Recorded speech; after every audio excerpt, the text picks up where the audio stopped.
Welcome to this edition of Hindsight is Horrifying, the show where three mostly normal and somewhat cynical adults discuss life as members of the TV generation. Now here are your hosts, Darth Jada, Jason Mitchell, and Adam B. Okay, we can start the show now. Oh, wow. Welcome back, Hindsighters.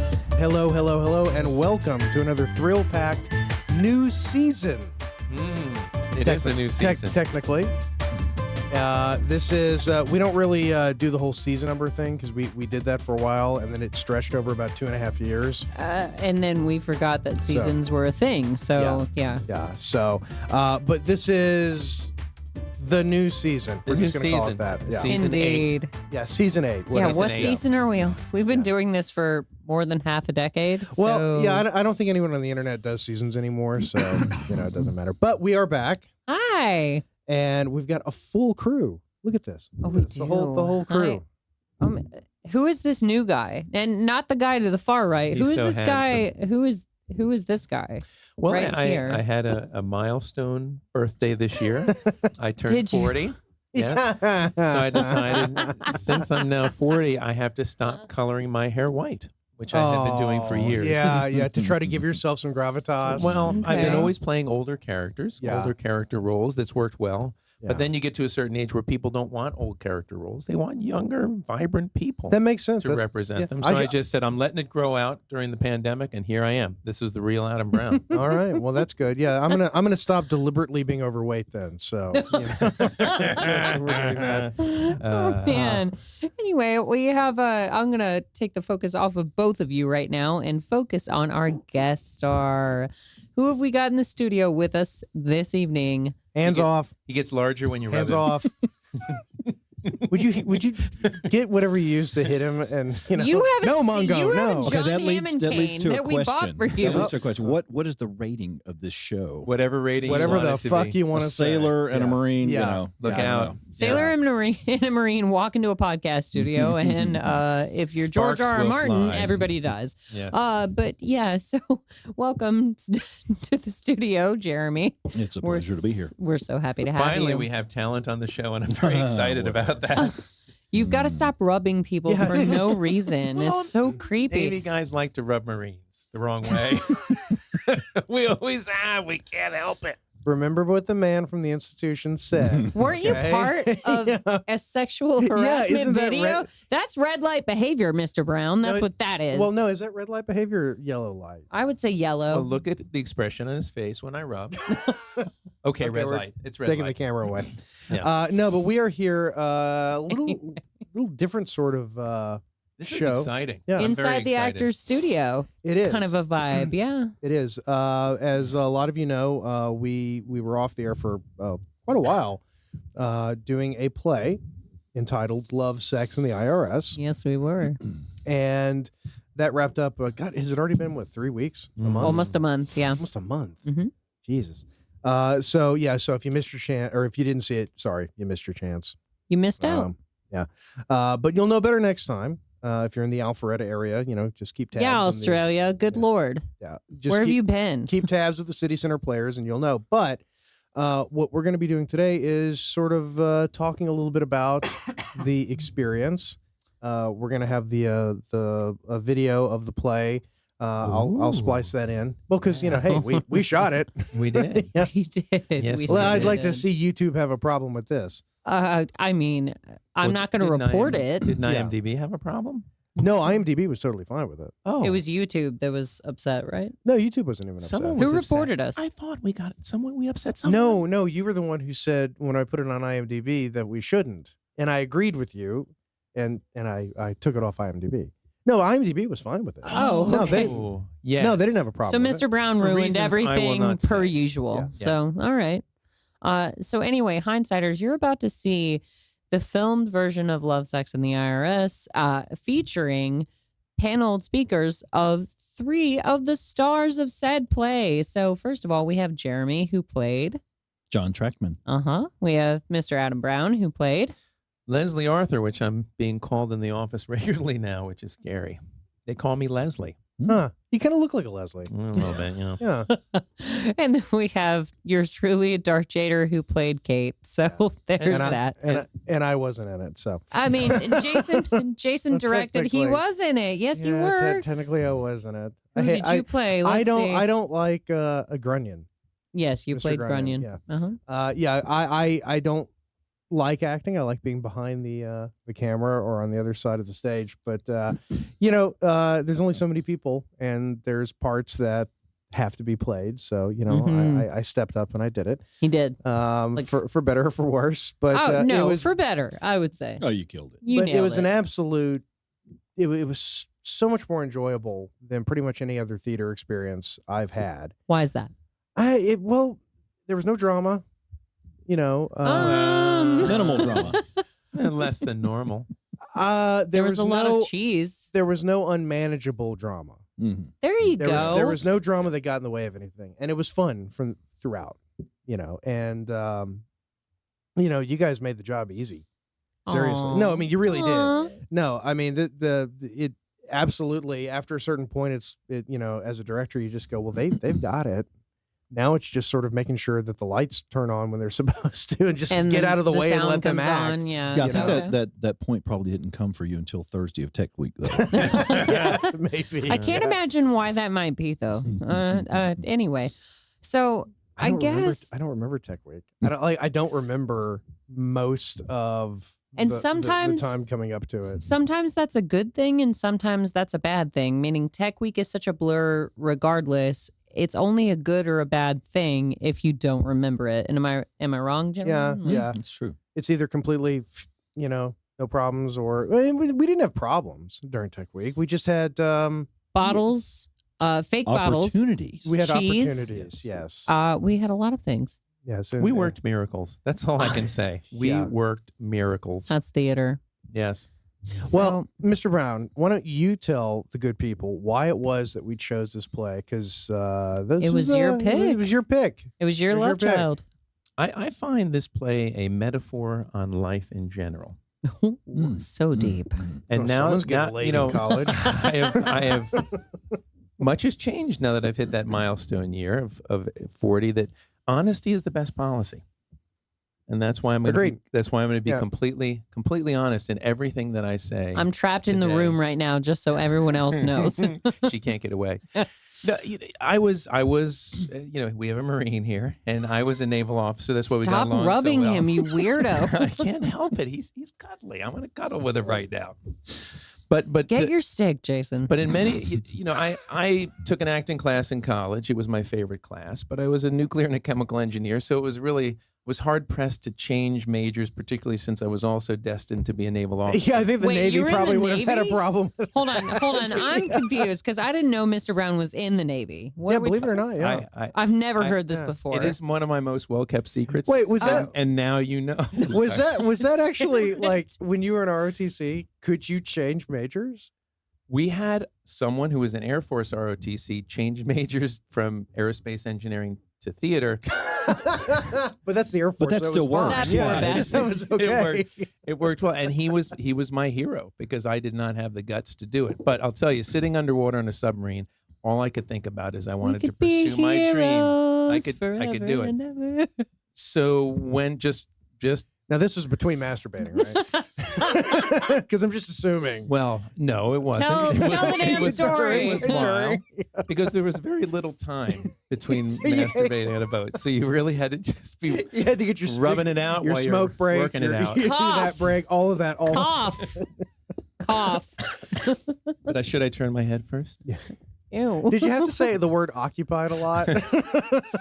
No. Anyway, this story is getting much longer. So I was in between patrols, and Like you do. and I was also in engineering school at the same time. But I saw this ad for an audition for a play called Love, Sex, and the IRS. And I said, well, you know what? Let me throw my glove in the ring.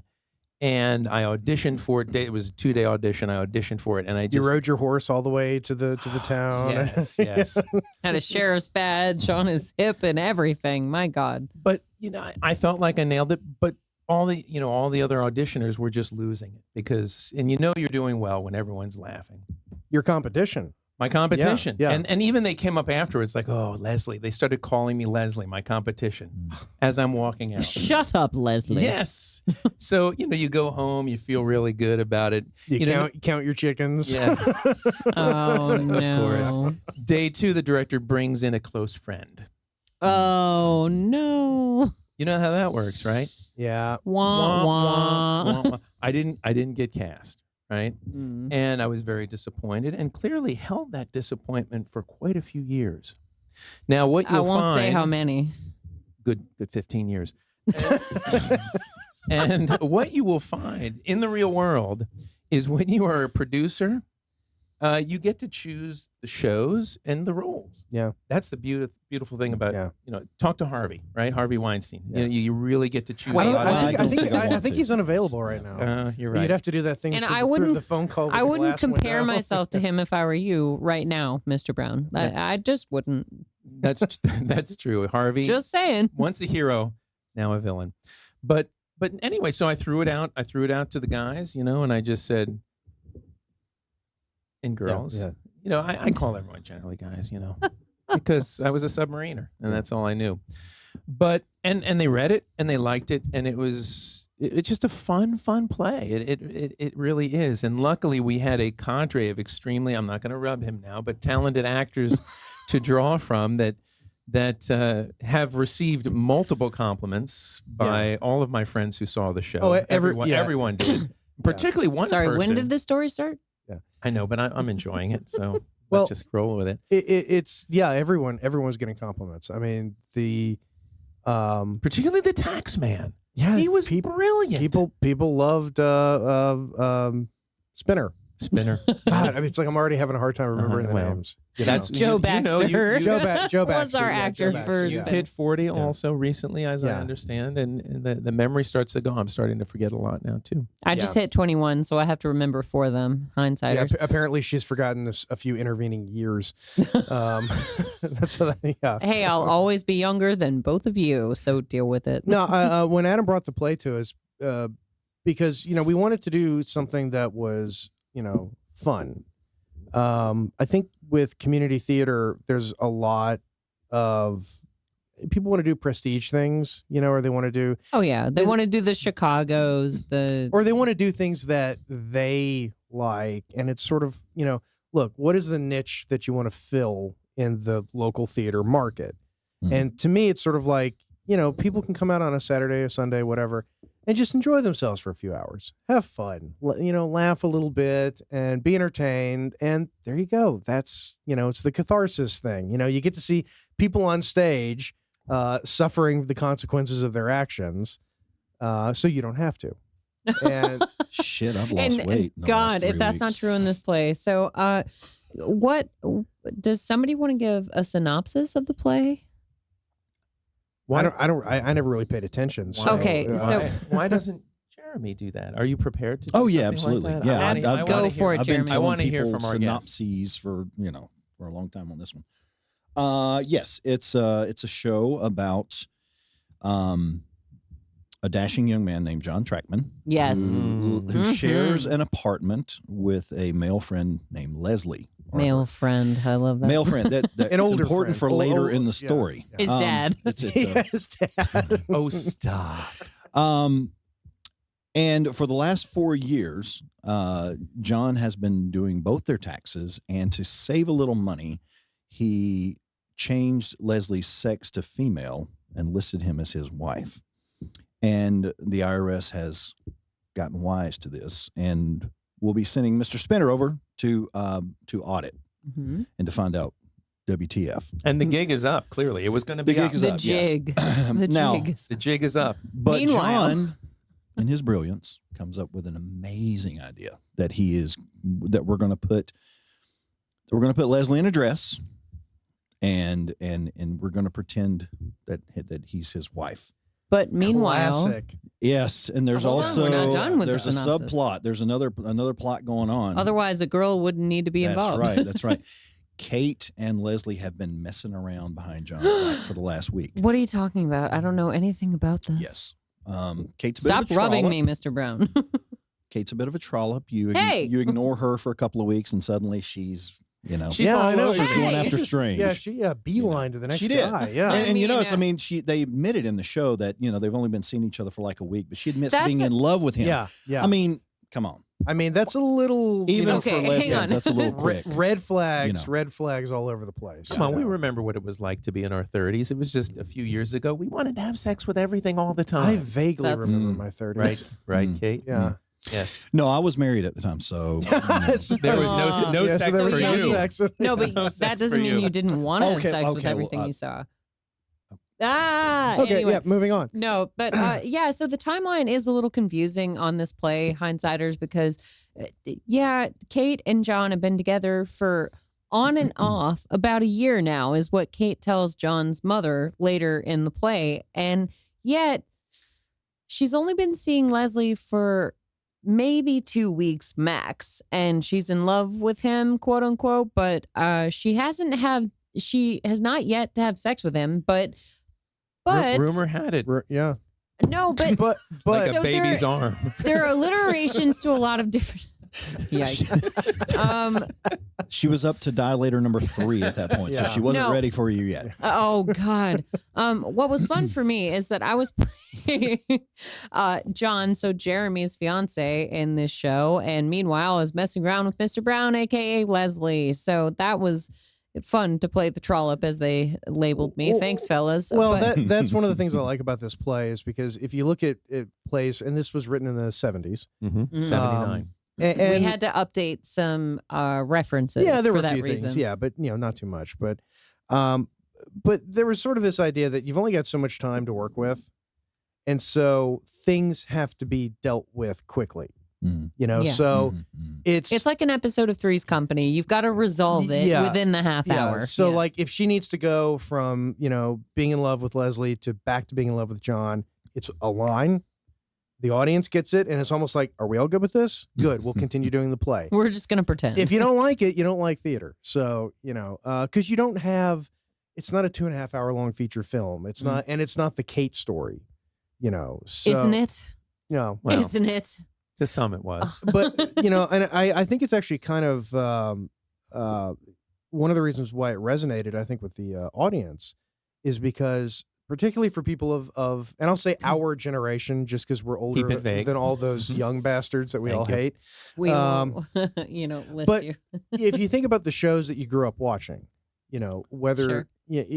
whether it was reruns of the Twilight Zone or Three's Company or whatever, it all sort of the best of them were New York theater.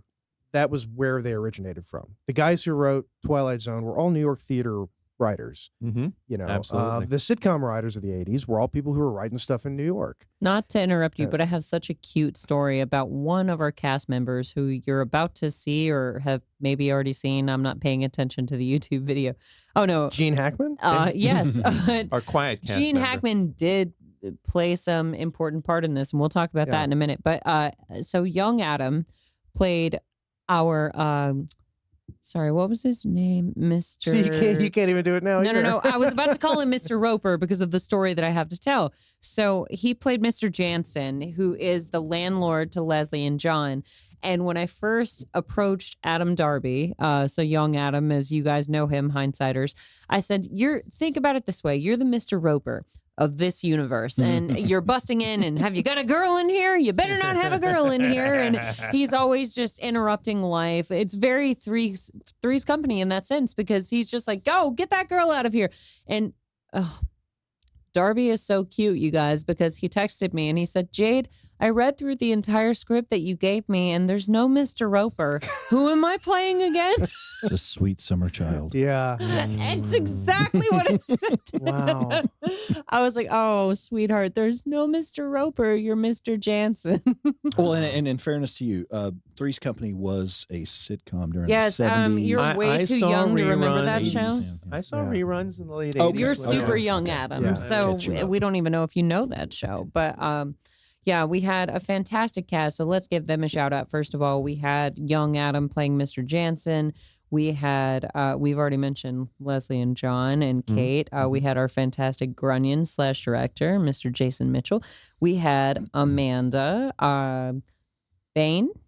Okay, Amanda Bain as oddly enough as John's mother, Which made things a little kinky. just a tad yes. because I'm We engaged to won't say what. John, and That's still classified. well, okay. Classified information. Yeah. So. No, it's okay. We can talk about it in this forum, I think. Okay. Yes. So yeah, Vivian As long as Trackman. nobody watches Yeah, the it's- show, and I it's, think the odds are pretty good. Yeah. We Yeah, had the you're lovely saying Mrs. Alyssa Darby as Connie, so Mhm. Leslie's girlfriend. And then we had Joe Baxter as Mr. Spinner, the IRS agent who audits the two boys for false tax identification. So that's Yeah. fun. It's a super fun show. Yeah, it does. The play does make the IRS look actually pretty easy to deal with. Yeah. I That's how you know it's fiction. Yeah, exactly. Like I wish that I could every year just come up with like a hijink.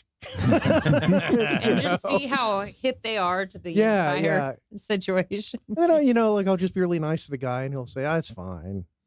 As long as you pretend to want to cook me dinner and, so, If I ever get audited, I'm going to try that. I'm going to invite the guy to dinner to see what happens. and make, what's the dish that Leslie pretends to make for Mr. Spinner?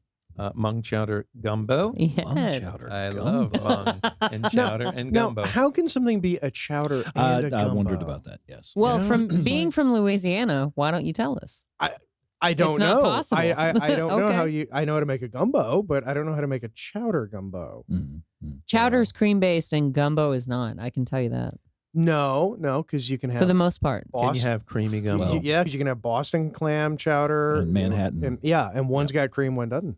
Manhattan's Yeah, more tomato. chowder- based, I Yeah, think, it's tomato based. Yeah. Yeah, but chowder is typically cream. Anyway, We're digressing. We're What falling was the down a question? rabbit hole. I just a will minute. fight So, you will. You're this from thing Louisiana. that I don't But know let's anything focus about. on this. I just want to add, in the day of modern technology, I've gotten a letter that said I've been audited and I owe an extra $35. So they seem to audit you without anyone even coming and talking to you sometimes. No, that yeah, happens. yeah.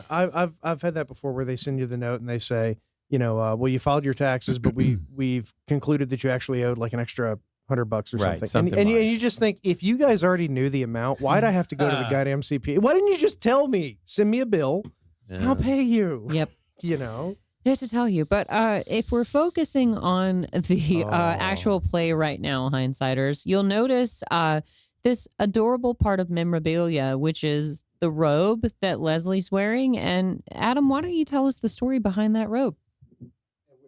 And where it is came now. from. Yeah. Where it is now, where it's buried on Highway 41. Well, the story started when I needed a robe, and Jade was nice to loan me her delightfully wonderful robe, which Ew. I just would wear it around the house. I've slept in it. I knew it. Often wore it without anything under the robe, Knew it. which was nice. And Get your stick, Jason. There's nothing between us and him but a thin sheet of cotton. I haven't worn it since, just so everyone and their mom knows. No, it was laundered twice just to make sure, and Ew. then I returned it. It doesn't stand up on its own anymore. It's soft and fluffy, and You have to get the sandpaper out to like scrape some. Yes. Yeah. so it has been returned to Jade, and I'm curious what has happened since then. You said it was on the side of the road. Did you throw it out your window on the way home? It is currently living in my garage because I'm never putting that thing on again. I'm just waiting for the next donation day. Well, I but I think- probably shouldn't. I should probably just be a good Samaritan and throw it the hell away. Yeah, I think it makes sense to There's a homeless person that would appreciate Oh, yeah, it. totally, yeah. Absolutely. Yeah. How many balls have touched this? Oh, that's enough. That's fine. I'm out. It's not too many. I'm Yeah. out. And for that reason, I'm out.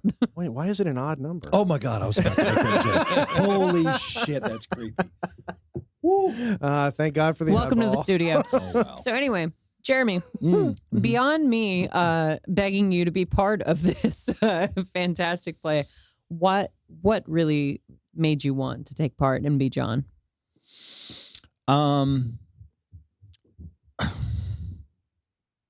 You wanted to be And back to the director. You wanted- Oh yeah, Well, first- I'm thinking about it because I'm trying to think back because after I do a show I do like a brain dump like as soon as we wrap but I'm remembering back to you reaching out and first of all I was very flattered that this wasn't one of those situations where I had to come in and do my 1 minute monologue and 16 to 32 bars of a song, not from the show. And it was, for the hindsighters reference, it's what we call a straight offer in the theater world, where Jeremy did not have to do any sort of audition. We just knew that he was going to be the perfect guy for this role. So He's got a reputation. and same for everybody in the show, actually. So everybody who was involved, we knew that they were going to be dead ringers for their exact part. We just saw them in their roles. So Jeremy, talk a little bit more about that. Yeah, so I was, first of all, I was incredibly flattered that somebody was even thinking of me, and then when you sent me the script and I read the role, of course I fell in love with John. I mean, he's really he's the straight man in the show. Yeah. See, we're gonna have a conversation about that, because we'll see who's the straight person in the show. Okay. Go ahead. He's the straight guy in the show, but I liked it too because he's a little bit of a psychopath, to be honest with you. He's a little bit, but he's got some psychopath, a little sociopath. But the best characters are. True. Yeah, the best characters are. Yeah. And I also think that they're steering everybody else in the right direction at the same time. So yeah. So yeah, I like that aspect of him, because I'm not really anything like John in real life. I mean, I'm a big old pussy cat. Damn. Well, it's acting. Yes. You know, yeah. Yes. I mean, My dear boy, why don't you simply try acting? see, that's good, because I want to do Silence of the Lambs next. Oh, That's excellent. good. Yeah. But wait, don't you have a sticker that says taxing is theft? Taxation is theft. And And what does John? Before we get into that, I which agree we with ne- that statement 1,001%. And we could have a whole podcast But just we on never that. talk Yeah. about stuff like We don't that do on the politics. We don't do podcast. politics. But my point is, John did not like taxation either. True. And that point actually appealed to me a lot too. His speech about, about what the government's just going to waste it and all that. Some of it. Yeah. If you remember it. If I remember it. Yeah. Well, yeah, it was We'll actually. go back to favorite lines. So noodle that over, and we'll do that. Which is actually kind of interesting, because in a weird way, it's a topical play. It is. Yeah. And I didn't think about this until we had really gotten into it, and it was kind of too late to turn back. And I thought, Too late to turn back. Wait, what? Well, you've already invested enough time and everything. You're not doing the play. Yeah. No, I understand that aspect, but did you want to turn back? No, What happened? no. That's not what I'm saying. Secretly, when he I did. got, it sort of dawned on me that, being a 43-year-old guy, it's funny. It's I thought you were in your clinger. 20s. It's this is a bit that's been done on TV shows and in movies. The gender swap thing, somebody having to dress and drag and all that. Sure. And then I kind of thought about it, and I went, if the wrong audience finds out about this, we're going to get protested. Hopefully. Yeah. Yeah. And there was actually a flirtation with the idea of trying to get protested, because there's no such thing as bad publicity. But I did actually sort of think, it's you've got the tax thing, and you've got the, the dressing as a woman thing. well, and it's a very explicit Don't thing get where, canceled, Adam. well, no, it's very explicit in the play. Like, I changed his sex, and you're just sort of doing stereotype things, and there's a lot. There's like some sort of societal context there that we completely don't deal with because we don't want to. Because it's not pertinent to the show. No, it's not pertinent. It's just a fun play. It's That's why it didn't occur to me until like literally, months into it, and it's like, oh yeah, I wonder if somebody's gonna have a problem with this. And somebody in the cast said that their daughter might have had a problem with it. Yeah. She wouldn't read lines with him, actually. Wouldn't read lines? as a Yeah, result. exactly. And we won't name that person. It's just that, you're totally right, because it was just like, hey, Dad, don't get canceled. Don't upset. Yeah. It's like, Don't overturn the apple cart, basically. Yeah, sort of like. Because we all sell apples around here, don't we? Well, and also, in order to get canceled, you have to be the opposite of canceled first, and we haven't hit that yet. I mean, I dream of being canceled. I would love to be canceled. It means I had made it at some point. We got close to it when Mr. Brown kissed the front door during our Ed Wood episode. We'll move past that. But the good news is I've heard that a local brewery is putting Mr. Brown on their next beer can. So that's right. But then Kid Rock shot me. Oh. I felt bad about that. No, that's okay though, because I found that hot dog place that has that picture of you on it. It's funny how the wiener is right where the head is, and it's dressed as a sailor, as if this wiener does all the thinking for the Just young call him sailor. Shore Leave. I never wrote a poem about this man. Good Lord. I'll put this up and so the audience can see it better. But that's a lovely picture. Yes, that's me. Look, he's got a wiener in his head. Did you see that? I did. You have to kind of squint a little bit. Yeah, to it's see sort that. of it's weird. We have I guess it's a Navy themed hot dog restaurant, or is it's a Top Gun themed I don't know what it is, but it's something either Navy or explicitly Top Gun. Is one or the other. It's over in Avalon.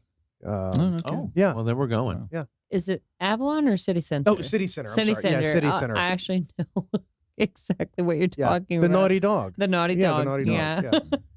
Yeah. My friend Effie actually helps run that restaurant. So if you're interested in Well, gourmet hot dogs, go check out the Naughty Dog because Effie's amazing. And so is the Naughty I Dog. grew up. My mom boiled the hot dogs on the stove, and it's better than that. That's what way we got. better. That's a So hot dog. anyway, there was a play at some point. Well, speaking of play, someone here is actually going to do another play. I think it might be good to plug that play. Oh God, it's not us, is it? No, it isn't. Oh, Thank goodness. Yeah, I thought it was us at I've been first. online with the Arts Center all week, you guys. You never pay attention to me. Good Lord. But Jeremy is actually in a play. So please tell us what upcoming show we're you starting have. Tech Week tomorrow for a show called Funny Money. And we're at the School Street Playhouse in Cumming, opening Friday. So it'll be Friday, Saturday, Sunday, and the next 3 weekends after that as well. And what are the actual dates? So what is that? April 28th that we open.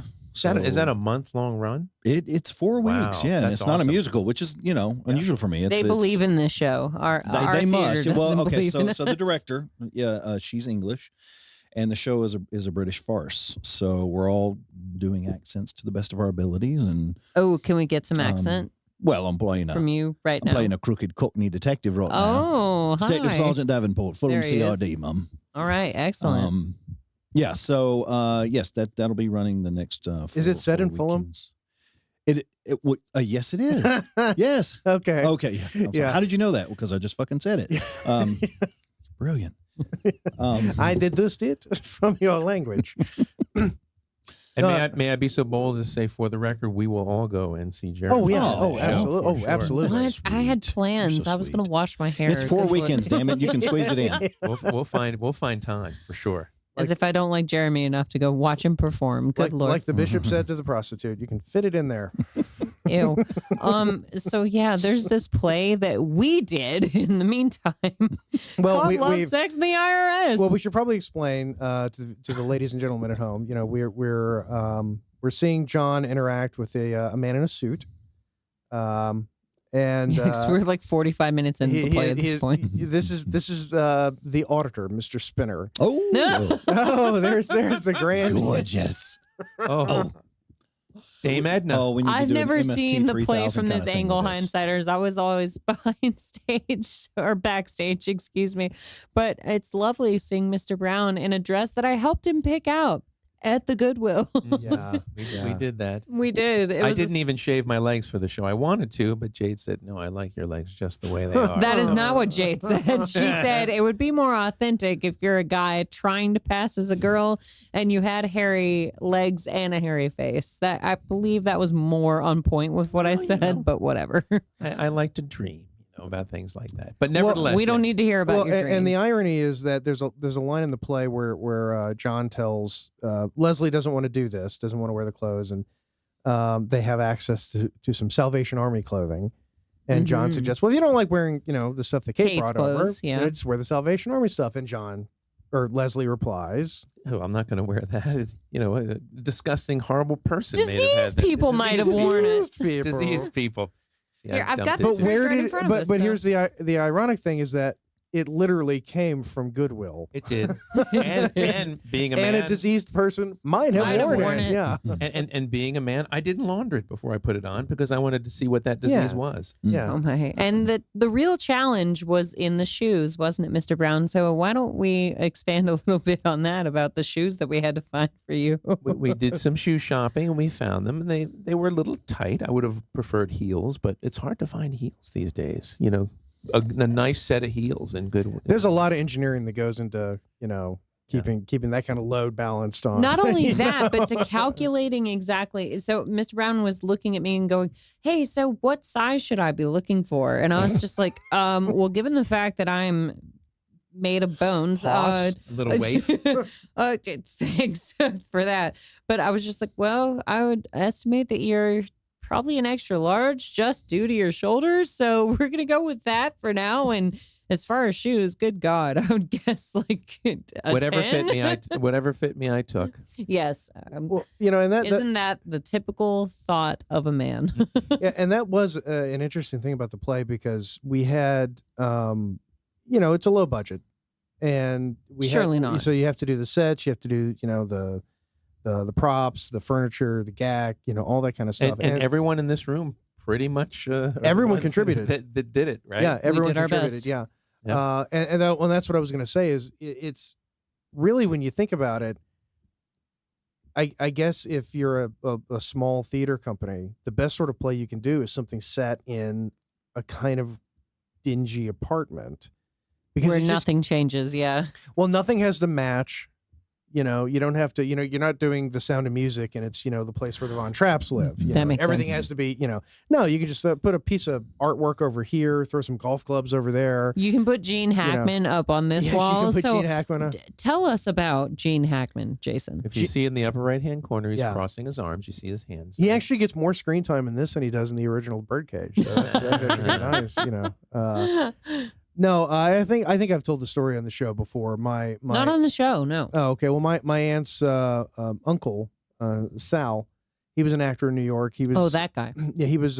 He's actually on the stage too.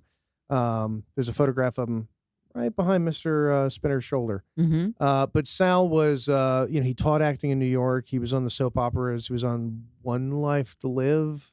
I can never remember which one it was. It's okay. But he played a villain, and he had a recurring character on the show. But he collected movie and music memorabilia.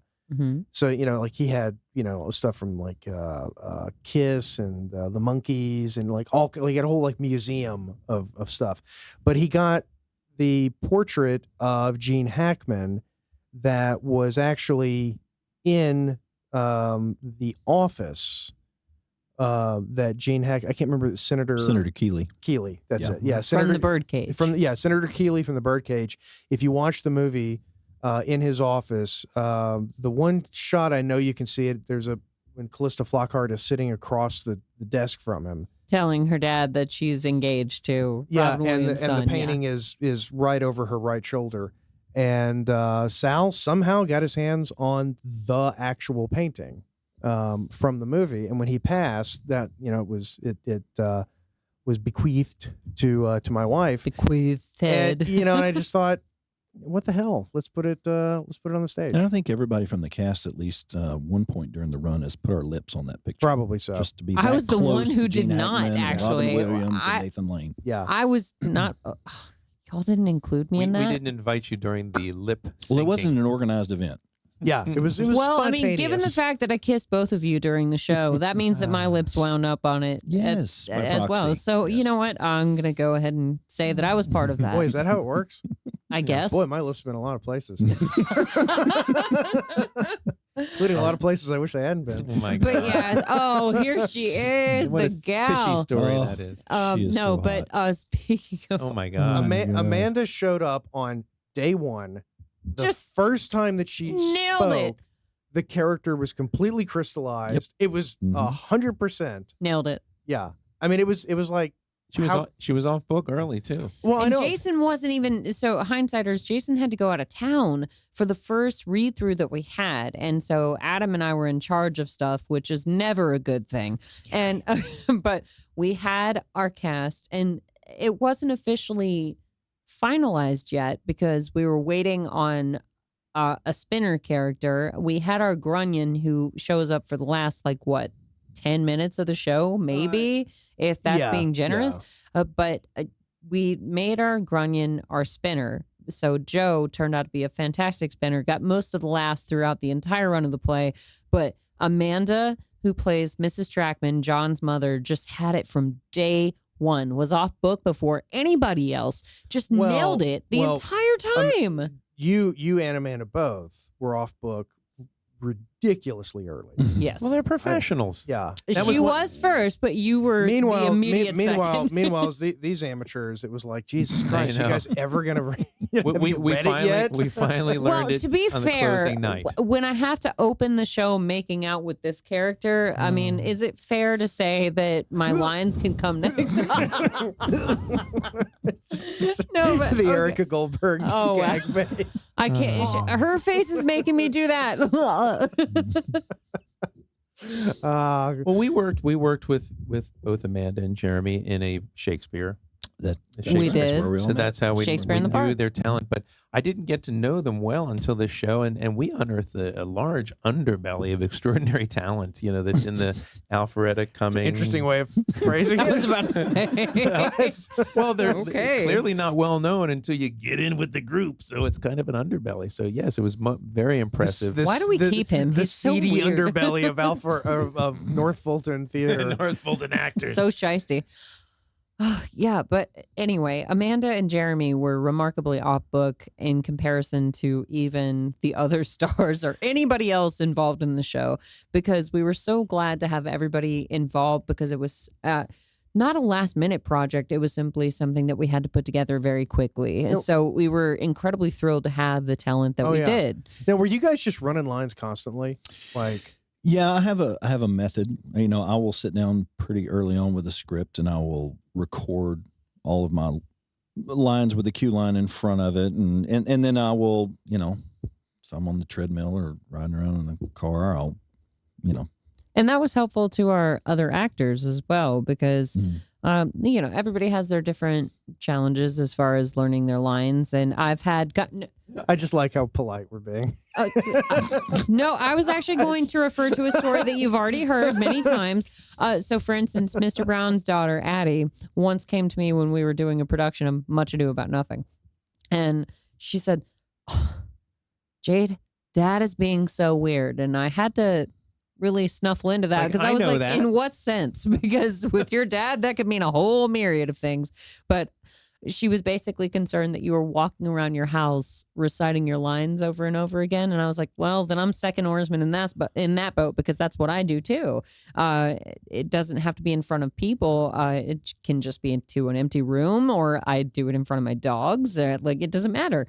And she was like, oh my gosh. And I think it jarred her to hear somebody younger does the same thing. Well, that was the one thing. One of the things I noticed about Mr. Brown was Oh, he was one of the constantly things. running over his lines, and it was I admired In perpetuity. You know, I admired I'm the grind. still running them now. Yeah. When's our next performance? But I admired the grind, because it's like, you know, I had very definite times of when I would do lines, and then I just really didn't mess with him again. But he's constantly like, I'm like, where did he go? And he's off in the parking lot. He's over like a there, walking around tiger in a circle. going Well, back and forth in the zoo, yes. like, you know, going back and forth, and you just see him going, well, you know, Kate, and like, it's just, he just paces and back actually, and forth. I think that's one of the advantages to having professionals, people who are, you know, you are in your professional lives, you know, you have to do things, you have tasks, and I think it makes it not necessarily easier, but it's sort of like, okay, well, this is a thing that I have to accomplish by this date, you know, so. And I'm not saying that it's like, well, if, you know, you're some, you know, out of work actor who doesn't have a job, I don't want to hire you. But, you know, it is nice to be able to say, you know, oh, it needs to be done by this date. And it's sort of like, okay, it'll be done. Yeah. And, you know, it will be done. You know, I think that helps a lot, you know, well, because we've been in multiple productions, Yeah. and I've unfortunately Hit or seen- miss. Yes, hit or miss. That's the nice way to phrase that, Yeah. because I've seen actors actually argue with you about, oh, I'm supposed to be the understudy for this, and I won't name names. I won't give specific instances for anything, but they were supposed to be understudies for one play that we did, Yeah. and an actress was getting upset with you for not being my main instead of her understudy. And she was just like, oh yeah, when am I going to get to do Jade's lines? And you were like, if you can get on the stage right now. Yeah, if you can get up there and do them, let's go. And do them, let's do it. Yeah. Like, Okay, everybody clearly knows you're talking about Jennifer Lawrence now. So yeah. Yeah. I mean, she beat me out for the Hunger Games. I beat her out for local theater and Shakespeare, Jeremy, whatever. Yeah. who really won, though? Yeah, I mean, that's Exactly. that's the question. Oh, thanks, I did. Jennifer. I won big time. Yeah, but at least on this one, we didn't have any performers OD and wander off into the woods, so that's good. Oh, That's a Lord. win. Like You know, I'm we were not- joking I'm about the seedy underbelly of North Fulton Yeah. Theater, but There- it it's is not that much there. of a joke. yeah. God. Anyway, so Mr. Director, before we get around to Yeah, like, we were like boring. Like we're effectively we're all kind of dull people. in comparison, yeah, you're right. which is a Normies. compliment. Yeah. Which Well, is- and yeah, that's yeah. something to say, actually, hindsighters, because during one of these productions, Jason's neighbor's house was burning down actively. not our play. And no, I said house. no, but not during this Not play. that Yeah, I said during yeah, one of these yeah, productions, yeah. Jason's neighbor's house was burning down, and that wasn't the most exciting thing that was happening.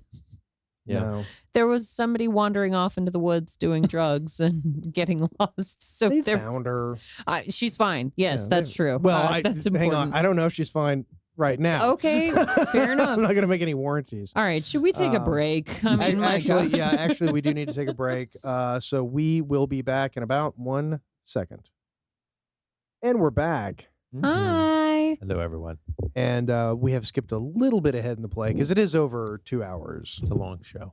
Yeah, so it's over 2 hours. So, if you want to see a whole play, you're going to have to come out and see the plays. So we'll have a link, and just try to do better next time. Yeah, We did for everything real. we could to get you to the play. Hindsighters, come Yeah. on. Yeah.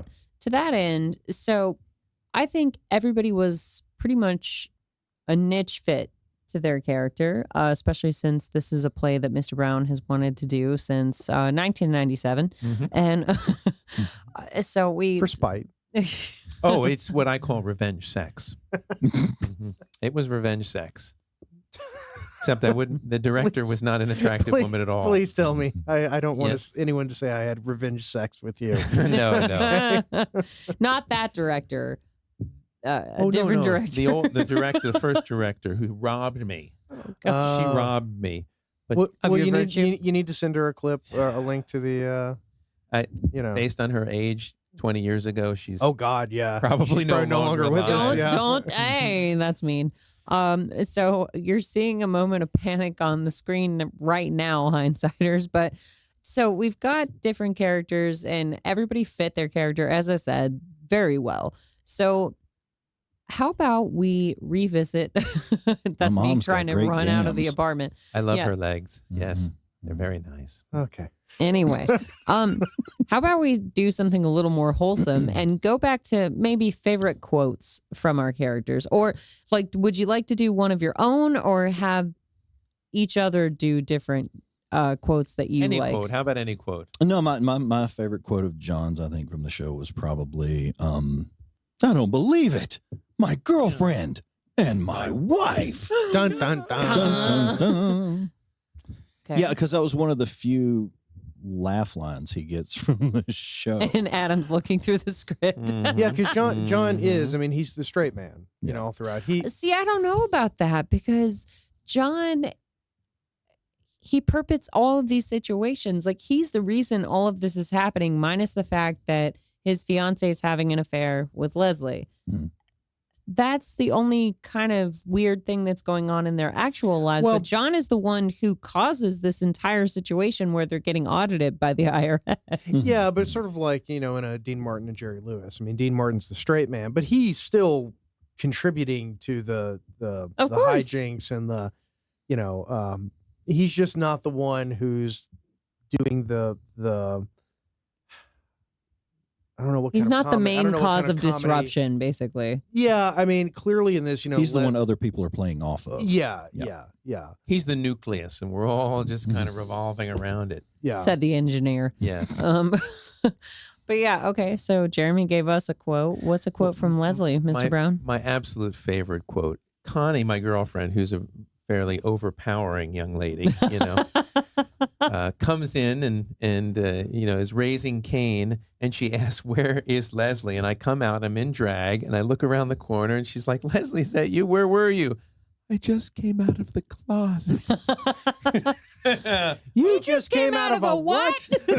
I just came out of the. Then he yells at me, and I scurry off again. Yeah, that was my favorite line. I loved it. Yeah, we need to talk about Connie, who Played by the magnificent I will Alyssa say, Darby. Oh my that God. exchange, that whole interchange between she and I, that was I'm actually my nothing favorite but a joy, parts. John. I'm Oh, yeah. joy. A joy. that got such a good laugh. Too. Yeah. That Oh, got it always did. every single time that got a laugh. Because you know. I love that some characters got the laughs where they were supposed to, but Adam and I seem to start a trend where, or keep playing on a trend where we get laughs where they don't belong. Mm-hmm. It doesn't make any sense to me. Well, For that's instance, that's the funny thing about a play like this. When you're in front of an audience and you realize, like, you know where you think the jokes are, but then the audience didn't get the memo. but we've And they're- done it. and they're Right. gonna find the humor where they Right. see it. But you we've know? done it in multiple plays at this point. So in Much Ado About Nothing, we have this incredibly serious moment where Benedict and Beatrice are sort of confessing their love to each other, and it's super serious. It's kind of romantic, but then Benedict beseeches Beatrice to come pray, do anything. I'll do anything for you, whatever the line is. And she goes, "Yeah, kill your best friend." Kill Claudio. Kill Claudio. And we got a laugh out of that. And then what was the one that we got a laugh out of this Well, time? I think the one is that send me a postcard or something. There was a line. Oh where- no, it was Yeah. it was Leave a me and note. John Leave a actually. note. Leave a note. So John and Kate have a serious tete-a-tete where he finds out that she's been cheating on him, and he's like, "Well, if you thought that I was just neglecting you, you could have left a note." and Yeah. and people Yeah. laughed, and it's so funny Well, how I think there's two. One, you've got the context, which is it's a comedy. So lines will inevitably be interpreted as a comedy. But I think also there's this human reaction that, you know, I know I've been there, and I'm willing to bet everyone else has been there, when you've heard somebody say something really bad and there's this weird instinct to chuckle, you know, like an uncomfortable, if there's an uncomfortable silence, Mm-hmm. someone will start to laugh a little bit. And I think that's the mark of good dialogue. Because it goes back to the Greek, you know, to the catharsis thing. You know, like, it's not funny that this bad thing is happening to somebody on the stage, but for some reason you kind of feel like chuckling at it, and it's really just releasing stress. yeah, You know, okay. you're Yeah. just letting out that emotion, Got it. because you either do that or you cry. And, Because there's you a know, moment that is written into it where after John requests that Kate leaves a note, she says, "Oh, you know, next time I'll leave a note. I promise." And that's and supposed it's to a be sad line. no, It's but pathetic. But that's Yeah. supposed to be the funny moment, and it's not. It comes See, off. I didn't as think that was sad. funny. I didn't think. I See, didn't, there yeah. you go. It's just like No, I thought that was Kate, you know, leave a note. dealing with the consequences of her own action and trying to, like, hey, look, it's all still normal and everything's fine. And John's like, no, it's not. So I didn't get Yeah. to do my line, but like, how do we feel on the characters? How do you judge them individually? So like, who's the villain? Who's the, you know? Oh, there's no villain. No. But like, The If- federal fucking government. Oh, come on. Whose side are you on at the end of the day with this play? Although I will say it softened the blow when I found out that the guy working for the government is also cheating on his taxes. Oh, yeah. I knew it. Yeah, but that was a redeeming quality Yeah. in that character. Well, and isn't that an amazing thing that from a writing standpoint that they could put that in there and it totally just flips his character. and you're 360s, like, the entire hey, thing. Yep. We're all, you know, I can't wait to see Love, Sex, and the IRS Part 2 when they all go on a vacation and solve murder together, you know? It's the new Jon Favreau flick, like on Netflix. Yay. Is anybody, hey, Cindy, is anyone doing a sequel to Love, Sex, and the IRS? You mean Django? No, what is it? Dingo? Or what's the thing Dingo on stole my baby. on Cash Archer? Archer. Eat my baby. Oh, Cassius. Yeah. Damn it. We'll never I We're think can't going of down one of Yeah, their I can't remember. rabbit holes right now. it. One of our Archer ones. Give me a few seconds. It'll spring. It'll Rick pop and, up. Rick and Morty. No, Archer. Okay, Archer. Yeah, I don't think Django there's too. Mandingo. Mandingo. Mandingo. Okay, sorry. I've heard Carry of on. the Mandingo effect. I don't think there's Talk yeah. about it. Cassius. I agree. There's no villain per se, but I do think, it's kind of like Seinfeld. There's no villain necessarily, but they're all pretty horrible people, and I think John is kind of a horrible person. But then when you meet his mother, it all makes sense. Sorry, Amanda. Yeah, well, yeah. She We played it love you, beautifully, and she Amanda. is so different from Vivian Trackman. Amanda but, and I are so going out for martinis after this. Whatever. Well, and I think that's again the mark of very good writing is that every character has their own motivation, and they're really very isolated. Very, John's motivations are John's. Yeah. Leslie and Kate and even some of the more ancillary characters, their motivations are they're all doing this for their own reasons. And I think that's really cool when you can get a bunch of characters together, all trying to do the same thing for totally different reasons, But and it works. But what are Leslie's reasons? So Kate, That's I what I think, was gonna Kate is trying to get John's attention because John is her Mhm. fiance and she wants his attention back. He's been trying to get jobs for their band and whatever. John has been sort of neglecting Kate, whatever. They've got their own whole dynamic going on. But what is Leslie's intention? Like what?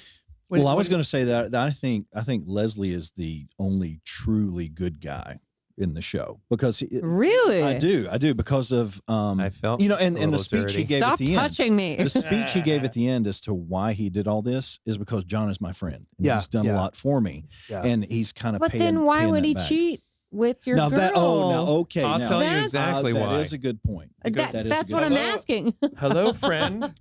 I see. I read it. It's the Navy thing. It's like trust me with your life, but not your money or your wife. That's you know? exactly I see. I kind of read it like John or Leslie had sort of seen the John and Kate thing, and they're clearly John and Kate work together. Yeah. As a couple. Yeah. And Aw. I don't think that Leslie. I think Leslie goes along to say yes and make everybody happy. Like I don't think Leslie really loves Connie. I think No, yet he marries her at the end of right the show. because he does. Well, look at it. He's the pleaser. Yes. He's the youngest Yes. child in the family who was the one, mom and dad were fighting and he was the one trying to get everybody He's to get clearly along. codependent. Yes. Yeah. And so it's like, oh, Connie, well, I don't want to say no. It'll hurt her feelings. Mhm. It reminds me of or- an episode of Friends, oddly enough, where Joey is envious of Chandler and Monica when they first get together. Spoiler alert for anybody who hasn't seen Friends in 35 years, whatever. But Joey starts having dreams about Monica because he sees how happy Chandler and Monica are together.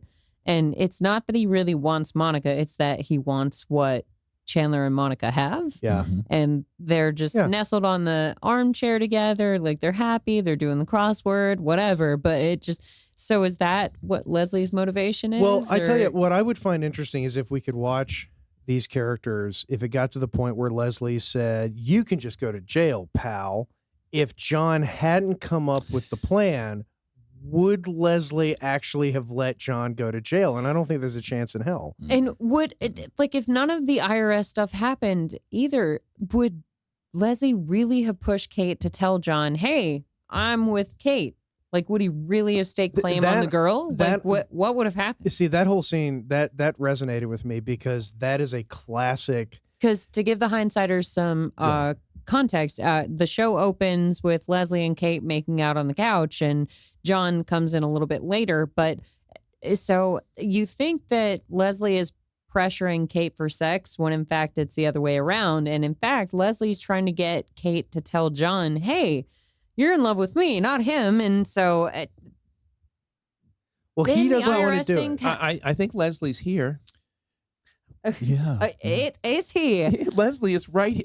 Look, Focus some opinions. ladies and gentlemen, Leslie is right here, and no one has even asked me what my motivation Quit is. grabbing See, your look at- boobs and tell See, us. look, Leslie's just sitting there just trying to be a people pleaser. See? Yeah. Being a yes woman. Go on about me. No, now I'm nervous. I don't know what to say. No, Leslie's been living with John for a long period of time. In any dynamic, any roommate dynamic, there's always the alpha male and the beta male, and John has always been the alpha male. Yeah. the alpha male. Look how big He's he the is. pitcher. Leslie's the catcher. Yeah, we get it. Yeah. Who's Well, the we top never and went that who's the far. Fairness, he's a bottom? power bottom. Okay, that is true. That is true. We never did the reach around thing. But the great Rusty thing, trombone. Like my grandmother used to say, it's not gay if somebody's wearing a dress. I was wondering where you got that phrase from. Bless her soul. I want to meet that grandmother Rest in peace, Grandma. in heaven. But when Won't you be too long now. when you reach the age of 40, you have a lot to reflect on, right? And the nice thing about this play is all of those dynamics. I mean, they were in their 20s, okay, so we did push it a little bit, right? Just a tad. But when you're in your 20s, you get caught up in these crazy, chaotic Yes. situations. When your roommate, and it's happened, and I sat down with Kate one time here and talked a lot about every single one of those situations. I had a similar, not exactly, but similar situation Oh, in my yes. life. How many times have you lived with someone and they've been dating someone and you kind of have a crush? Oh, yeah. You have a crush on their girl. And It's you're- almost inevitable. Yeah, and Yeah. because... What? Oh, we'll get to it. Oh, wait, hold Go on. ahead. Well, this is from a man's point of view. It's like you are the third wheel, but you're hanging out. She trusts you and everything, and you love the smell of her perfume, and you have intimate conversations with her. Next thing you know, one night you've had a couple drinks and you're making out. Yeah. Right? Because in your 20s and in college, like making out just occurred. It just happened. Oh It my was God. like- you could be at a party, Yeah. had a It's couple just drinks, like- and you're in the corner With making out. that Yeah. girl. Not any girl, that girl. Okay, could be any girl, but it could be that I girl. mean, it too. happens in the Navy too. well, that's true. Yeah. Like I said, if someone's wearing a dress. And Mr. Brown was for the majority And of this speak, play. Look there, I'm dancing around in a dress right now. See look how hot I look. Dave Foley would be very proud of you. Right? He would be. It is He would, liberating. yeah. But it's a very well written play, and the situations are situations that I think most people can relate to. And you were appalled by something that I said. Please, elucidate on that. She's an English major. That's so I like not a to word, first of all. Okay, see, she caught me on Yes, it is. Elucidate? Yeah, to shed light on. Yeah. Illuminate? No, Well, elucidate. elucidate. Oh, to make No, clear, it's fine to if make you're it teaching clear. me a Yes. word. Yes. That's fine. I taught you a thing or two during the show, though. Oh God. Anyway, uncomfortable pause. It's like when Proceed. FDR invented the word navally. And everyone went, that word doesn't exist. It does now. does now. That's right. Sorry, I must have gotten distracted during. I think it all- was when we were talking about making out just occurring. Well, I no, think- no, No, that, not no, just about occurring, but- crushes. but about crushes, specifically about roommate's crushes. girlfriend. Yes. So, Yeah. do you automatically just have a crush? Because I didn't. I had different girlfriends with, their different significant others throughout my years, but I never just found myself crushing on their significant other. I can lay Oh my this God, out all pretty the time, clearly. yeah. 'Cause Do I, it. I had a roommate in college who, this guy was a player. I mean, it was like every week this guy had a different girl. But that's and not she- about no, the no, girl. No. And when he would get into a relationship, it was always the same thing where like I would become, she's always at the house, so you'd be hanging out with this person. You wake up first thing in the morning, walking around in your underwear, and, oh, hey, how you doing? Like you're here. So you have this sort of like forced intimacy. It's almost like you're playing house with that girl. And then you get into this thing where you start going, because inevitably they will have problems. Oh no. And if she's cute and nice and sweet, and you would normally have liked this person, because I can remember this very clearly happened more than once, where it's like, my roommate's kind of an asshole. He doesn't deserve her. Like she's really awesome. Oh God. And it's like, God. Jesse's girl. Well, no, it really it is. becomes a little competitive. Yeah. And then Yeah. one night you're laying there, and through the wall you hear that she makes chipmunk noises during physical intimacy, and it just it just thinks Makes- something snaps in you. Yeah. you know? Makes her even Yeah. more attractive. Yeah. Yes. I'm surrounded by 3 men in one room right now. Actually, I'd I remember like to that point that out. there was one that I remember she got mad and she threw a plate at him. And I just sort of sit in the living room, and she gets mad, and she totally out of nowhere, doesn't yell or anything, takes a plate and just like a frisbee, and it misses him and hits the wall and shatters. And I just went, I like this woman. Like, I've been wanting to do that for like 2 years now. Oh my god! And the crazy ones, they're always good and bad. You know that, right? It's just the way it is. Especially the ones that might need a meat cleaver. Well, in your you know, case. well, when you're a kid, you hear lines like "She's been the ruin of many a good man," and it doesn't make any sense to you. And then you get older and you go, Oh yes, Yes. yes, "Yes, Mhm. I'm an elder now. I know." You know. Well, okay, that's where my appall came from, was the fact that I never had a crush on a roommate's boyfriend. It's just It's because you're a good person. Well, because you're a woman. Women Yes. are just naturally more discriminating than men. Yep. yeah, Because Well, they because are we have going to bear choices. the child, and they need to have the best specimen. Men, on the other hand, We're about to turn this into a red pill podcast. yes, we are. But it's just natural. Men are all about procreating. yeah. We're programmed to Well, do We it. are. It's just We're hoping procreation won't actually happen, but it's yeah. we like to practice. But for that's it, the you know. yeah. But that's the thing is like your brain is driving you and lying to you and saying, "Go ahead, it'll be Yeah, fine." and getting It'll be back to the fine. show, It'll be fine." Leslie is on the couch with her, and he's all bricked up, and he's Yeah. you know. Mhm. Yeah. And He's- nowhere I'm to sorry, go. bricked up. What Yes, does that is a mean? word that my I've never that heard my that. children taught me. You know, because I'm Your keeping up. I'm children keeping taught up with you. the lingo. Well, you then know. For lay it real? on me, 'cause I need Yeah, to- I have a know it. 12. No cap? No cap for real. On God. No, I have a. I need to go. My youngest three are Thank 12, God 10, you said and that. I thought 8. my kid was the only one who said on God. Yeah, all the yeah, time. My youngest are 12, 10, and 8. They're all boys, and they keep me abreast, so to speak, of all the, Bricked up, of all bricked the up, lingo. bricked up. Yeah, and one of them was asking me a question as a prepubescent Will about being bricked up, and I'm like, I don't know what you're talking about. Yeah. There are numerous. No, is that what Then that in means? context, I got it. He was referring to when he wakes up first thing in the morning, he's all bricked up, and I'm Yeah. like, holy shit, Oh. okay, bricked up. Because Well, I saw that Twilight and I was- Zone I- episode where they I bricked was- them up. Yeah.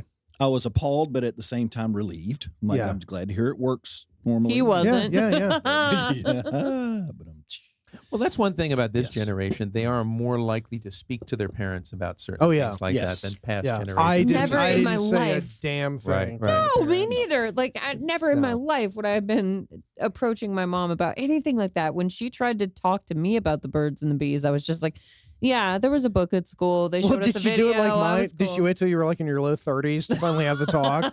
You know, I'm like, Mom, I kind of picked She things could up by now. have. She could have, because Darth Yeah. is a slow learner. But no, but the real situation was that my mom tried to teach me prepubescent times, and I was like, I don't want to hear it. And she goes, no, you need to understand this and know it, and so you're prepared. Well, And that I was like nah. my kid asked me, you know, one day he asks a question and I go, okay, well, it's time for the talk. And it was about a minute. And he was He like, taught you a thing or two. yeah, no. And he's like, oh, that's it. And I went, yeah, that's how it works. That's where babies come from. And he's like, oh. okay, I do have a 20-year-old Yeah. son as well, and he's when I tried to give him the And you're talk- only 35? yes, You rascal. yes, You was a rascal. young- slutty Yeah. teenager. But no, I when he was about 8, and I don't remember what the motivation was. I don't know if his mom said something to me that maybe I should have a talk with him or whatever. But I remember we were riding in the car, and I said, you know, buddy, I wanted to talk to you about, you know, how. Woo, I don't even remember how I said it, How but to I did get bring down, up, I was get down. like, we need to talk about that. We need to have the talk. And you know how, do you know how puppies get here? And he was like, You did not. He likes doggy he's style. like, well, clearly. and he's 8 years old. And he's like, well, if it's how people get here, I don't want to hear about it. I already know. And I was like, okay, cool. Done. Good talk, kid. yeah. See, It's like, yeah, I Yeah, gotta- yeah, because, you know, your kid nowadays can just go, well, Dad, I have one of these. Yeah, exactly. yes, Yeah. yes. And it's already told me where they come from. In style. at every angle. Which makes it all the more impressive that I don't know the videos that your sons have already viewed. And the thing is, with my son, 15, I do all the plumbing work in my house. So I introduced him to 1970s tube socks. Yeah. And I said, here, this is what you use. Crispy Stay out of the socks. shower because, trust me, I know from experience. Yeah, it doesn't work like you think it's going to No, work. You no. think you're going to get away with it. No, yeah, it's no. not- yeah. The Yeah. drain is only this wide, Yeah, you know? yeah. So, But speaking of what kids know these days, I have a friend. I was in a who- play recently. No, We'll get I back want to hear that. this. We'll get back to that. I have a friend, okay, talking about the AI revolution and everything, discovered her teenage daughter was on some sort of AI chat and had created a chatbot to talk to who was Sebastian Stan. Okay. Yes, Okay. yes. The Winter Soldier, for those who don't know, Yeah. Mhm. and has been having mildly sexual conversations with Sebastian Stan through AI. Boy, that's like you can't call your parents and ask them like, how'd you handle this? You know, What is like the teledildonics, but with voices? teledildonics. Yeah. I've heard of Teledildonics. So that's the the way. Japanese It's technology. the way of the future, man. The smart dildo. I was going to say, is that like remote Yeah, masturbation? it's remote. Yeah. Yeah. The No. Japanese have a whole thing now where they have a pair of lips you can buy, Mhm. and you buy them, and your significant other buys them, and you make out. I've seen that. Yes. Yeah. There's also a method of men being able to insert themselves into like a Mhm. Certain mechanism. situations. Mhm. Yeah. Yeah, and- fleshlight. Mhm. No, Continue. it's No, amazing. really- I'm You know, titillated it's now. amazing that fleshlight I'm still not exists continuing this for you. because no one's ever bought one. Oh, I've no only one- heard about Yeah, it. I from know. comedians. Right. No one's ever Nobody bought wants one. to be the first person to buy that. ever. Actually, I do know somebody who owns one. I know Oh, God. one person who, and I will not reveal the name, but I do know somebody who owns one, and you know, he said, yeah, Super. he said, yeah, it works. Jeremy, this is not why I invited you. well, here. this is I'm the so sex sorry. part of Well, love, sex, love, and the IRS. Yeah. sex, Yes. and the IRS. We've covered IRS. We've covered. Well, we haven't covered love, but who cares? I want the sex part. Right. Yeah. Yeah. And Don't look at me like being that. bricked up. I like that. Bricked up. That's a good expression. It is. That's a good one because sometimes the kids will like. I'm a fan of sus. Yes. You know, it seems a bit sus. I'm like, yeah, I could see like John Wayne saying that. That you know, Clint Eastwood would have said, you know, yeah, you know, no cap. That one I'm on the fence about. Bussin'. The problem with, do your kids say bussin'? All yes, the time. absolutely. All the Okay, time. because Yeah. I was talking to a Remind me teacher. what bussin' means. Well, do you want to know what it actually means? Okay, so clarify Because for I everyone. don't think most of the kids know where it actually comes from because it comes from a I don't know, some rap song. What does it mean? Bussin' is like, you know, good. Like, you know, yeah, That's it's really bussin'. great. It's, That's it's really awesome. great. Okay. Yeah. Right. But if I say to you that it came from a rap song, what do you think bussin' might actually? Like busting a nut. Yeah. Yeah. It's probably Oh, it's probably a that's Cardi not- B song, right? Which is Yeah. yeah, I think it might have That's been right. that. Yeah. Which is like, you know, that's fine. Or Megan the Stallion, perhaps. Perhaps. act like you know who these WAP? people are. This podcast got Broke away boys from me. don't deserve no pussy. I know that, right? Yes.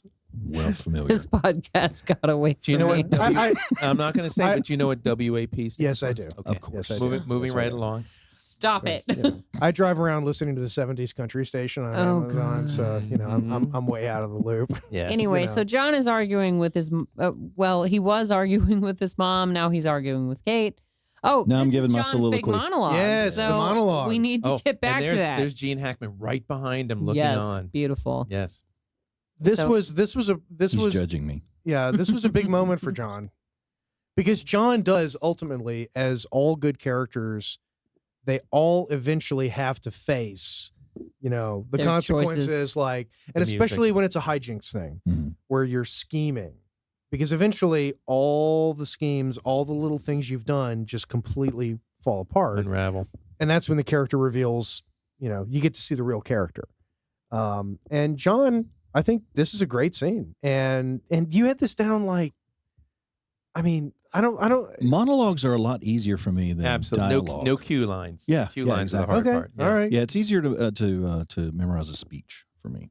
Because this was great. You know, like what's interesting too, because if you look at this, the way we cut this together, this is footage from 2 different shows, and then pickup footage with no audience present, and you can't tell the cuts practically. Mhm. Like you could put the audio. Well, I did actually. The 'cause I- audio is actually had- the only indicator. Well, I had to stack, you know, all show 1, show 2, and the pickups all together, and then cut through, and you could see these moments when John was talking, and it was like the audio from all 3 were exactly the same. Eh. You know, and it's like, you know, you literally could have You're just just run. so damn talented. You could have Jeremy. run one Stop take it. and you just keep one audio and just run the video from all 3. Hmm? You know, which is a mark, in my opinion, of, you know, that's real talent. It's sort of like Rick Wright from Pink Floyd, who, Sure. well, because I Wow. know that Jeremy's a Pink Floyd fan, Oh, and absolutely. one of my favorite stories about Rick Wright is how they used to, when he would they would have him recording, Mhm. and he would sit at the piano, and occasionally they wouldn't put the audio in. they would take one of his previous recordings and pipe that in, and he couldn't tell the difference because he was playing it so exactly the same every time that he didn't notice that it was, not live audio. I want to talk a little bit about Mr. Jansen. Yes, Mr. Darby, young Adam. Mr. Jansen doesn't get enough credit. He doesn't. He's this guy. So adorable again. The world. Which character is Mr. Roper, Jade? Yeah. Well, no, the character of Mr. Jansen I just love because he's a man on a mission. Yeah. He is takes his job very seriously. He is the lord of this building. Because the only other thing he has going on is his affair, which is just vaguely alluded to. With, what's her name? Mrs. Gill. Mrs. Gill. So at one point, Leslie goes out on the ledge and falls down. And we talked about this as far as logistics, because you were like, if I fell 5 stories, wouldn't I die? And we were like, no, you don't fall 5 stories. You fall onto the balcony of the neighbor below you. Yeah. So Mrs. Gill, she has a German Shepherd named Coco. And Coco was apparently Miss Goodyear 1967. Yes. Mm-hmm. Yes. Well, Miss Coco's owner was, yes. But that being said, so Mr. Jansen is clearly having an affair with her. The person, not the dog, and he oversees the building. Those are the 2 main things he's got going on in his life. So he's got a lot of spare time in the sense that he can come in and just harass Leslie when he's trying to get some on the couch, harass John while he's being audited by the IRS. Well, and I can guarantee you that the writers had managers of buildings that were exactly like that. Oh, of course. Jansen. That character comes from somewhere. Oh, absolutely. Like they were writing a person that they know. Yeah. So let us point out, hindsighters, that Jansen and what's her? Connie. I was about to call her Colleen. They were played by the fabulous, recently married Mr. and Mrs. Darby. And at one point, Darby actually had to pick up Connie and drag her across the room, and she's just professing her love to Leslie, just like, Leslie, I love you. I don't know why they're taking me away to the home. And it's just such a 1970s sitcom in the sense that, like, oh yeah, because you have this whole speech, Jeremy, where Connie comes over and she thinks that Leslie's fooling around on her. He is. And she's just like, well, what's going on? Why haven't I heard from him? I've been nothing but a joy, John. A joy. And we made fun of her for that on end. But what do you tell her? What does your character tell Connie about? That was my opportunity. And that's why I love that exchange between she and I, because that was my opportunity to kind of get back at Leslie for messing around with my girlfriend. So, you don't know that yet, though. No, I'd already caught you guys. Do you? I'd already caught you guys. Yeah. Oh, okay. Yeah. Sorry. So at that point it was like, it's true, Connie. Leslie likes to wear women's clothing. What? Did I? She's wanted to come out of. I love that. It's like, I know I've been a little domineering and bossy, but did I really do that? Yes, you did. Y'all always got to laugh at the that audience too. loved that. They loved it. Yeah. Well, and it is kind of, I love that. And wait, what scene did Connie kind of turn on the sex a little bit? She was like, really? Tell me about him or something. It was like about who is that person? Oh, who is he? It was like right at the end. You know what I'm talking about that? No, oh my gosh. Maybe it was Amanda who really liked it, but there was no. I don't. Look it up in the script and we'll get back to it. Okay. I'll look it up. You guys talk among yourselves. This is what nerds call headcanon. Should we take a break while Mr. Brown looks for the sex and the love sex in the IRS? Do you need a break? No. No, we're fine. I was just trying to help him out. But no, I was going to say something about Connie though.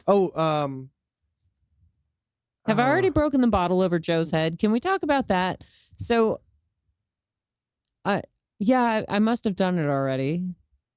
No, not I have because Grunion showed up. So anyway, Jason shows up for a few minutes as the derelict brought off the subway by John's mother. Maybe he's homeless. Maybe he's not. We don't know. He's sketchy. He's got a cigarette in. But the whole while. God, that was nice. Oh, it was, I forgot how relaxing that was. I tried to give you an excuse, Jason, so your wife couldn't get mad. But anyway, while all of this is going on, so John and Leslie are being audited. Kate's cheating on John with Leslie. The mother's in town. It's all such a complicated rigmarole. And meanwhile, Mr. Spinner takes a liking to Kate. So there are these just silly little scenes where he's chasing her around because, and I kind of agree with you, Jeremy, that John is kind of the bad guy in this sense because he's like, hey, Katie, why don't you go and distract Mr. IRS man? And she's like, how am I supposed to do that? And he With goes, your wubba wubba. yeah, in the same way you distract me. Leslie, don't you find Kate distracting? Wait. Okay, thing from horror movie, but Also, well, Connie could have called the cops, like at any time, you know. Yep. Like Wait, back then, this is Mr. the 70s. Jansen. that is true. Yeah. yeah, Mr. Jansen could have called the cops. Connie couldn't have called. What's the cops. problem? All he did was kick you out of the building and lock you in his bedroom. That's how I met think my you wife. answered your own question. No, but in the middle of all of this, where everybody's being audited, chased around, cheating, whatever, Kate is being pursued by the IRS officer.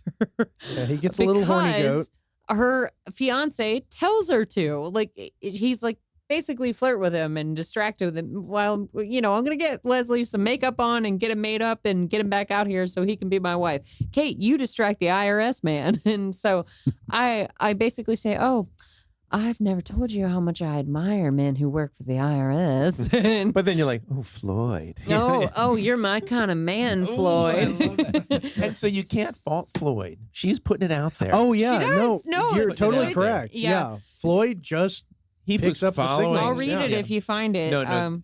Well, let's digress for a Okay, second. the comments are going to get some serious #MeToo. That's okay. That's okay. I No was means Kate. no. I'm okay. It's And- okay. And you should remember this because you were involved. This is where Connie comes in and says, no, I'm staying until until he's well again, he being Leslie. And then John says, look, Connie, you can't stay. See that man on the couch? I don't want him to see you. She's like, who's he? That was it. Yes. And I don't I'm think- like, ooh, I got a little don't- chubby Fresh just listening to I'd like that, to gargle his marbles. I don't think that's how it was written, but It Alyssa wasn't. definitely. Oh, my She God. read it that way. It was It was It was a great. choice. It was a It choice. was Yes. sultry. All the men are so excited, but should we getting hot do in since here. we have He the wants three... to tie you up and put you in. Oh, really? nice For free? since we have the three main characters, should we read a little bit of something to the director's liking, or I'm not directing. You're the director. No, yeah, do whatever the hell you want to do. all right? Well, so Remember, I can't read. Yeah, I I don't have my glasses either. So I don't have my glasses. ask me to. So I'm not. do you just know your lines though? No, he So- doesn't know. It's been weeks. That would be a fun little exercise. my though. God. What to See go how much like? we Yeah, remember. just to start from scratch, go from the top. Never mind. And if you don't know, just fuck it and fake it. just like we did on Just stage. sort of- Just watch the viewers drop off. Yeah. Never mind. Wait, there is a viewer. Look right there. Oh, they dropped off. Well, we're at the. And this is actually the denouement. You know, when Leslie gives his Leslie finally has enough, because at the end, John's he is forced. mother, thinking she's doing the right thing, says, "I'm going to make it so that my son marries this girl. Full stop. That's the end of it."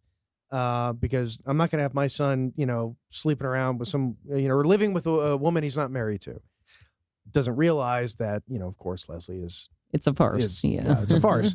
And John and Leslie are cornered into actually getting married, signing a marriage license.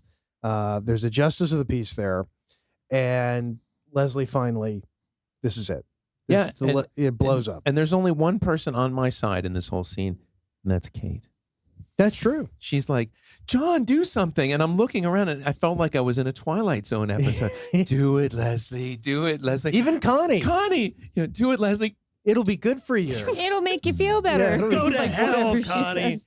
But Jeremy and I actually found some fun playtime during that because while you and Leslie, or excuse me, while John and Leslie are getting married, I was like gesturing to my actual real life ring, and I was, John, hello, do something. And you were like, I don't know what to do, and you just left me hanging.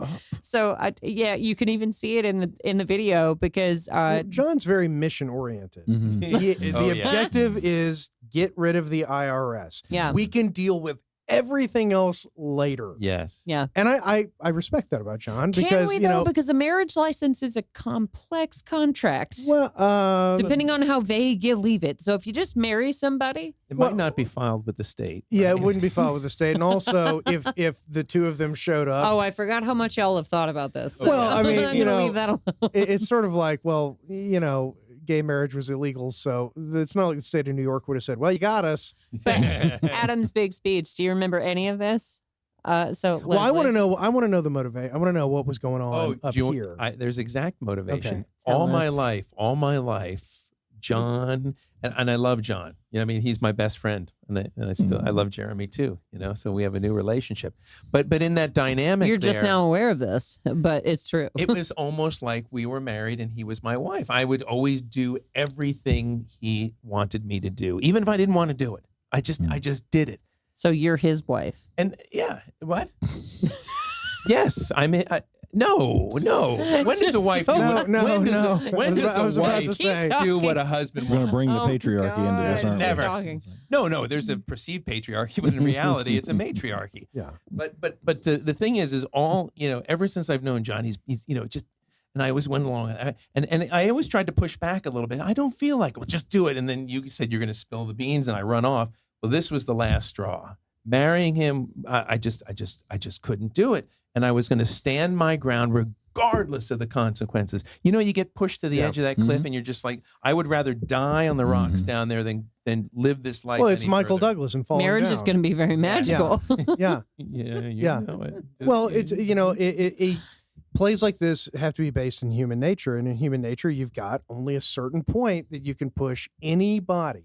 Right. And eventually that person is going to snap. And that was my snapping point right there. Yeah. And like you said, regardless of the consequences. Okay, fine. Send me to jail. I'm going to jail. I know that they'll. Yeah. It's better than being married. Pass me Marriage around. is going to be very magical. Oh, God. Pass me around like a pack of cigarettes, but I'd rather be doing that. Right. Yeah. Yikes.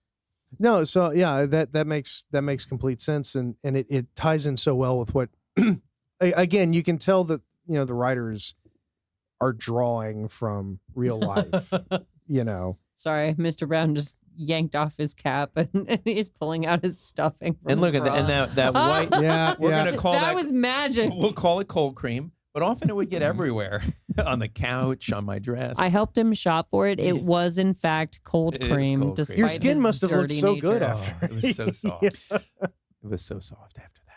He was So very much handsome all protein. week. During tech week, he would put it on every rehearsal, so his skin was glowing. by the You end of the haven't week. lived, gentlemen, until you've gone with Mr. Brown to the Goodwill and the CVS to make sure that he has appropriate accoutrement for a play. And then, when we'd go out afterwards, it'd be like, Jay, there's a little bit of spooge on your dress from my. It was cold cream though.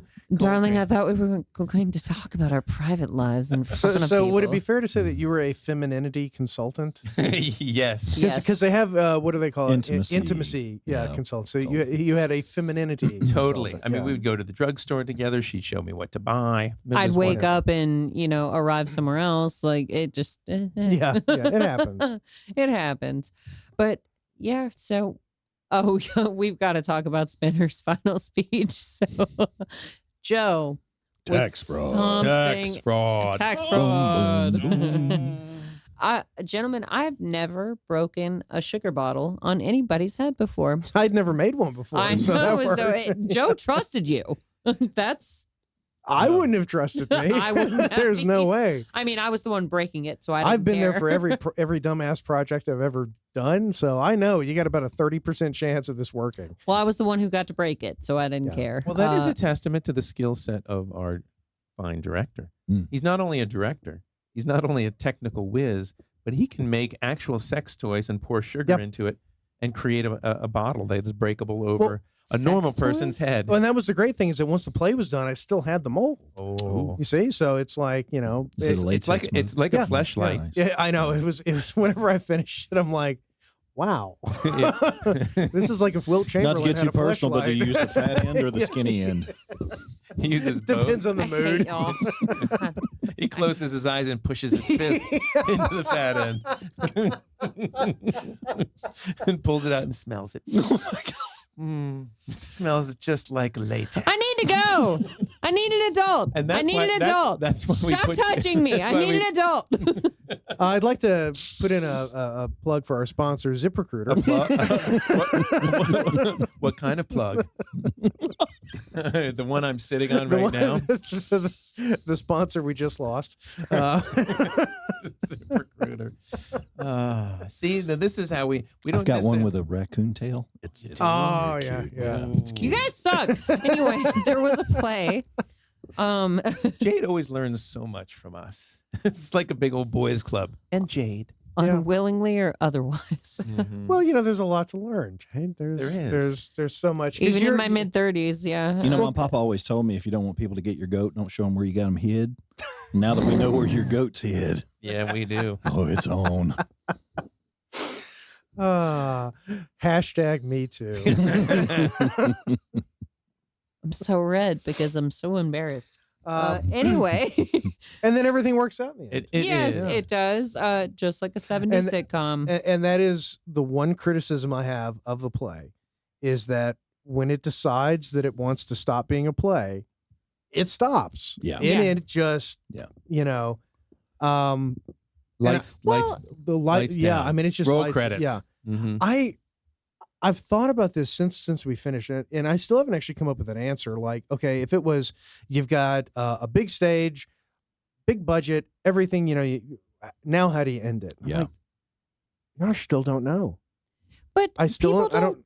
People don't go to the theater thinking, "Oh, okay, I want to see how the IRS really does audit these people." Like that, it's just like my mom and I had this argument years ago where she wants all rom-coms to continue. She wants to see Tom Hanks and Meg Ryan like in their happy married life, and I'm You've like, got Mail Part 2 divorce. "Yeah, exactly. You nailed it." You so, had mail. Yeah. Mail gone now. Forget Paris Part 2 divorce. Or even if you're living together happily, it's still going to be boring as shit. yeah, exactly. Yeah. That's kind of the goal is the boring thing. It's like, oh, if we're happy, it Oh, should be boring. Oh, like, the older I to get, everyone else yeah. but us. Like, yeah. I mean, I've learned to really appreciate boredom. yeah. It's That's- so rare. Mhm. It's so fucking rare to find like a moment where I'm like, I don't have anything to do. Yeah. Yay. What is that like? It's almost like I have to do something. Yeah. Like I have to break something so I can clean it up. God. Well, you get uncomfortable almost. It's like You do. I should be doing something. Exactly. You You, begin to you feel like vibrate. you're in trouble. Yeah. Yeah. Like when the overseer comes home, Yeah. Marriage is going to be. yeah. Marriage is going to be magic. I Yeah, cannot yeah. sit. The lawgiver will be displeased. Yeah. Well, this Have play, fun. no, this play sort of plays out in that sense that you get the boring, oh, everything worked out. Da, da, da, da, da, da. Yeah. Like, and everybody's happy. John and Kate wind up together. Leslie and Connie wind up together, despite the fact that from the second you wind into the play and see that Leslie's cheating, whether it's because he's got a dynamic with John or he's unhappy with Connie, either way, he's cheating on Connie and they're only dating. They're not on fiancé like John and Kate are. So should think- they really wind up together? Well, I but think Leslie for a moment was intrigued by a woman who wasn't beating him up all the time. And it was very attractive. Yeah. What- I'm sorry, was Alyssa beating you Kate up? no, Kate was nice to him. Yeah, she was nice. No, Connie, very, w- yeah. This is Leslie after 5 years of marriage with Connie. Yes. Yeah. You have to imagine that. Yeah, absolutely. And I can stay here for the rest. Connie's going to be the verbally abusive one. Yeah. Meanwhile, Kate was the one who was, Yeah. oh, you're great, you're wonderful. oh, you and mean all she looks at him when he talks and she laughs Yeah. when he makes a joke? Yeah, and Hey, don't take that shit for granted. Slutty bitch. seriously, yeah, seriously, God. and again, Okay. this stuff all comes from somewhere. And the great plays, you can always go, the writer there was something in your life you put in, even if it's a comedy, Mm-hmm. because life is absurd. So, the worst problems you have are absurd. Oh, they And- absolutely are. Yeah, they're Oh, yeah. they're absolutely the biggest problems that people have in their lives. If you could really look at it rationally, you'd go, God, it's stupid. Someone's being stupid. Along you the know? lines. Yeah, and so it's like that. It's this huge wealth of human experience of all these dumbass things that happen to people, and you can take it, put a little spin on it, put some humor in there, and it just resonates with the audience because we all know it. Men watching this get a certain thing. Women watching it get a certain thing. That's so true. Way better than Silent Sky. And it was about.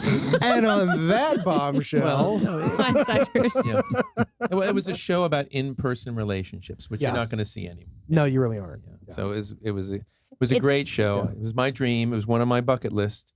I checked that box. I wanted to do that show, and I thank you both. Oh, it was all a of you pleasure. It was for an helping me to do that. absolute. Yeah. Yeah. No, it really was. I mean, as far as any play that I've been involved with or associated with, this was.